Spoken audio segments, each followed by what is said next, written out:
Drac Z. La batalla dels déus.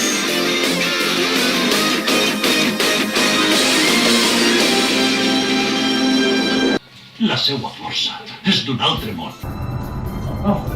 Què és això?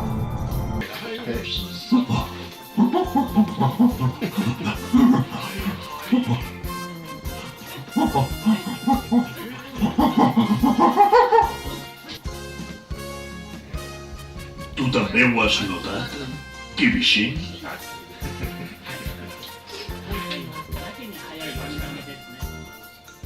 Sí. No hi ha manera que la pau dure 4 dies. Bé, estem aquí en el quin personatge típic d'actor de la televisió, en Arthur Picó, que ha interpretat el clàssic de Shin-Han, i que coneix ben bé. I a més ha fet per aquesta pel·lícula l'antic Kaishin. Has tingut dos personatges en dos registros molt diferents. Moltíssimes gràcies per estar aquí amb nosaltres, per haver participat en el projecte. Com ha anat? Bueno, la veritat és que donar-vos les gràcies a vosaltres per l'entusiasme que heu posat durant tot aquest temps en posar una cosa com aquesta en marxa, no? La veritat és que és encomiable l'entusiasme i el temps que hi heu dedicat. Però bueno, la veritat és que ja tot el món sap, i us haurà dit, el doblatge ja fa molt de temps que no se'n fa, en concret aquesta és una sèrie 25 que es va començar, 20 que es va deixar. 20 anys, 25 que es va començar a doblar, 20 es va deixar. Fa 20 anys. Bueno, això quasi fa mal, Bueno, fa molts anys, entonces, bueno, la veritat és que és com retrobar-te amb els vells amics que saps que encara que passa el temps, pues, bueno, sempre estan ahí i en aquest cas, tot i que la participació de Teixeira encara és més bé simbòlica, però bueno, sempre és molt Sí, és una pel·lícula que es presta un poc això, és una pel·lícula plena de camions i... Sí.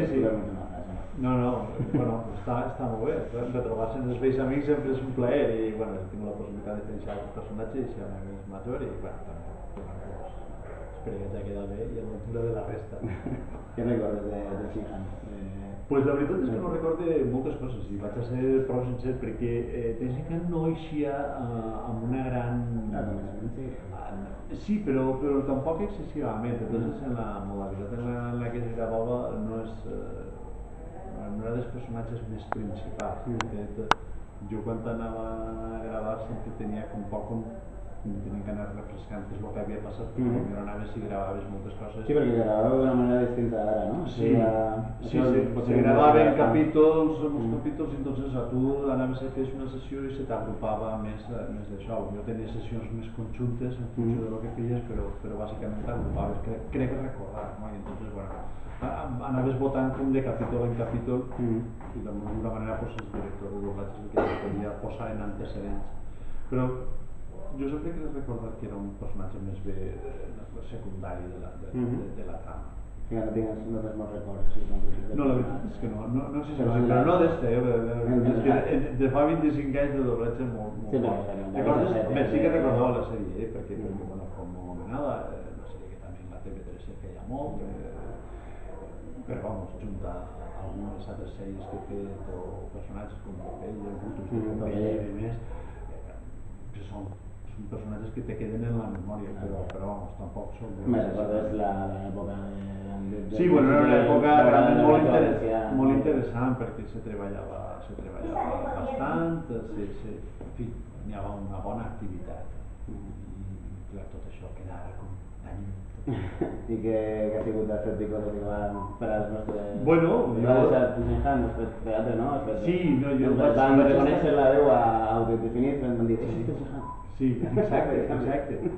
Sí, jo, bueno, estic doblant fins que s'acaba el doblatge i just abans d'acabar-se el doblatge, uns anys antes, bueno, jo tampoc és que jo mai havia deixat l'actuació, sempre el doblatge per a mi era com una part més de la meva activitat artística, d'alguna manera, i el mateix que feia teatre doblava, però no va ser mai del doblatge una professió exclusiva, ni vaig deixar el doblatge per fer teatre d'una manera exclusiva, anava compaginant tot d'una manera bastant normal, això i altres històries.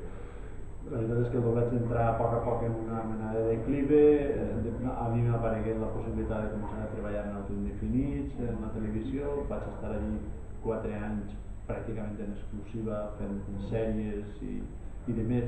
Mentre feia teatre, el doblatge en aquest temps, diguem, a poc va anar desapareguent i a l'acabar la televisió... I això per què creus que va passar? Perquè l'aposta per doblatge valencià cada vegada... No, jo crec que fa un paral·lel, o més o menys paral·lela al declive que tenia la pròpia televisió, al punt de bogeria en què s'havia entrat. De fet, nosaltres estàvem gravant per a televisió, però teníem també una sensació de que la cosa no podia aguantar massa perquè la televisió estava molt inflada. De fet, estava treballant, moltes productores estaven treballant coses per a Canal 9 mentre allí n'hi havia 1.300 persones treballant, per tant era molt difícil que aquest model aguantar. Jo crec que el doblatge, com a germà menor o germà xicotet de l'audiovisual, cada vegada se li dediquen menys recursos i això va fer que cada vegada és com els peixos, no? Que estan en una xarca, que estan molt a gustos nedant perquè n'hi ha molta àvia, però conforme va secant-se l'àvia i cada vegada queda menys àvia, la gent els peixos comencen a posar... Potser depèn de... És a dir, al final és que no n'hi ha àvia i s'ha tocat fondo i jo crec que tant de bo sigui així que d'este fondo en el que el doblatge pràcticament ha desaparegut i ha quedat d'una manera quasi testimonial gràcies a aquest estudi i al moment que pugui quedar. I la gent de Poble Valencià que ens han unit per el doblatge. Home, ja t'he dit, Poble Valencià el primer que dic és que iniciatives com estas són molt destacables, sobretot perquè posen en marxa, tot i que no són recursos i no és manera de treballar, perquè això ho pots fer una vegada però no podríem fer d'això una professió, perquè evidentment no és una professió.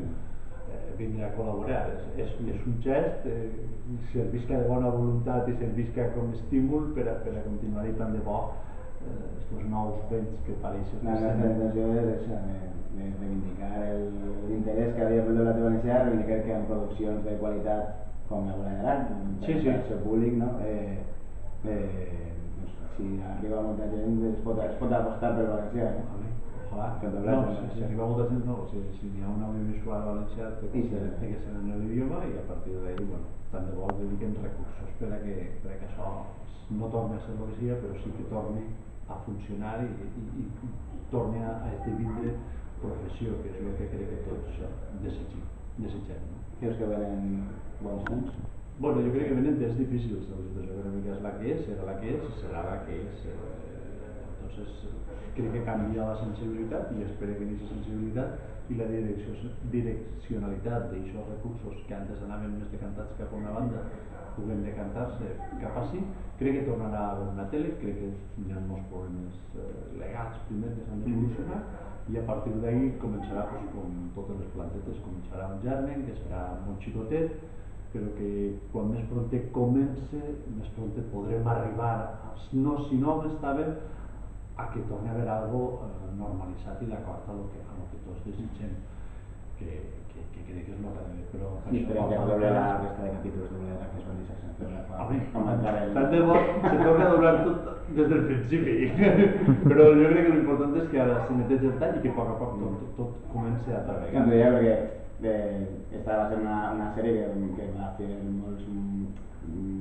va aconseguir un gran èxit a Audiència, va fer, que sempre diem la xifra del 53%, però va ser veritat que entre el 92 i el 94 les audiències tenen una bogeria en aquesta sèrie, i si hi ha sèries com esta que en València arriben d'esta manera, no s'entén que primer es cancele i que després es cancele sense terminar de doblar i que després es vagi progressivament apostant menys per sèries que aconsegueixen arribar al públic d'esta manera. Home, són productes contrastats, que saben que se sap que tenen una audiència i que poden tindre. Per tant, en aquest sentit, qualsevol aposta per coses que saps que poden funcionar i que la despesa majoritària està en el doblatge, crec que són...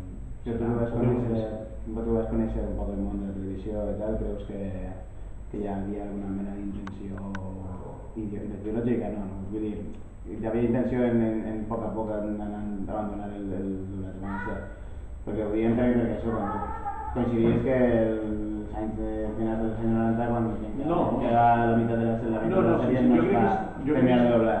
No, jo crec que senzillament és un problema d'economia. És un problema d'economia. La televisió cada vegada tenia més personal, tenia més cost estructural, per tant se dedicaven menys recursos a les coses verdaderament artístiques, es dedicaven menys recursos al doblatge. En el moment en què es comença a dedicar menys recursos al doblatge, igual que se dediquen menys recursos a sèrie, tenint en compte que dels 25 anys que dura la sèrie, només els últims 5 anys, crec recordar, va haver una aposta clara o mínimament clara per fer dramàtics, el que es diuen dramàtics, sèries d'humor, aquella blanca i demés.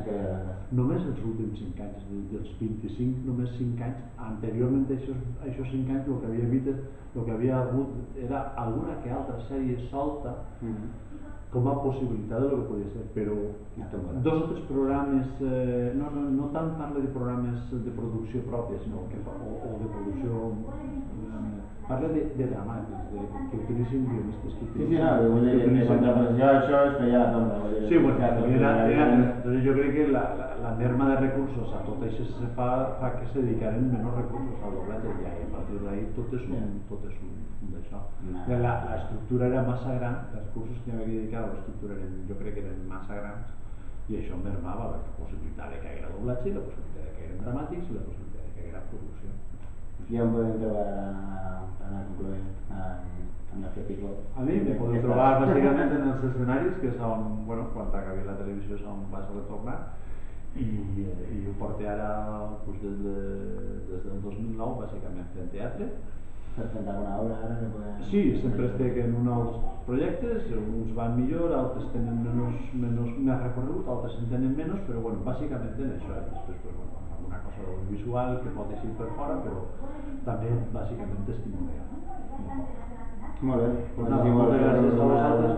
No res, que tant de por vegeu complits este somni que ha sigut veure doblada la pel·lícula i que estiga a l'altura i que servisca com a estímul per a... Estem disfrutant com nens dels 90 que som, ara mateix un poquet crescuts, però nens dels 90. I res, moltíssimes gràcies per participar. Gràcies a vosaltres i encantat, ha sigut un plaer.